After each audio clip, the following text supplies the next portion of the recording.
what happened in Myanmar yesterday that led to all these casualties? Yeah, good morning.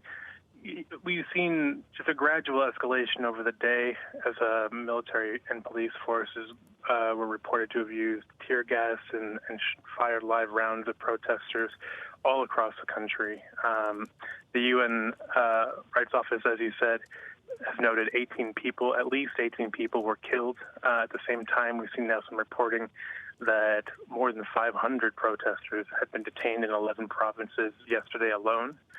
More than 1,000 people have been arbitrarily arrested since the coup.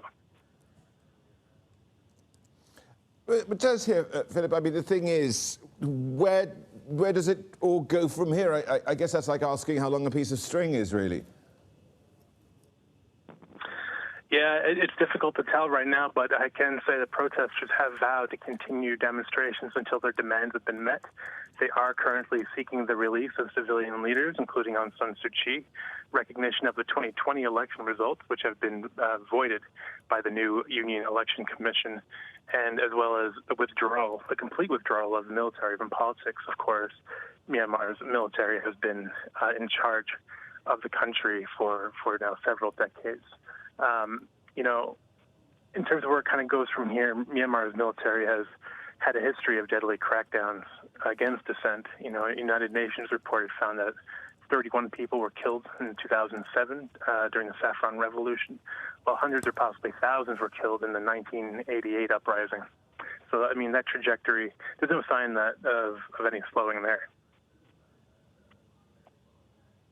And Phil, what's been the international reaction so far? What are we hoping to hear from the U.S. in particular? Indeed, yeah. As the day went on yesterday, we saw kind of an outpouring of grief from several countries, including the United States.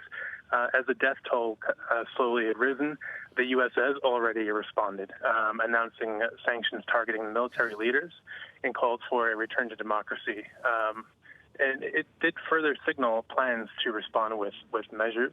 That was from Jake Sullivan, President Biden's national security advisor, saying that they were preparing additional actions to impose further costs on those responsible for the latest outbreak of violence. At the same time, we've seen the EU come out with a strong statement challenging the legitimacy of the military government there, and of course the UN also condemning the attacks.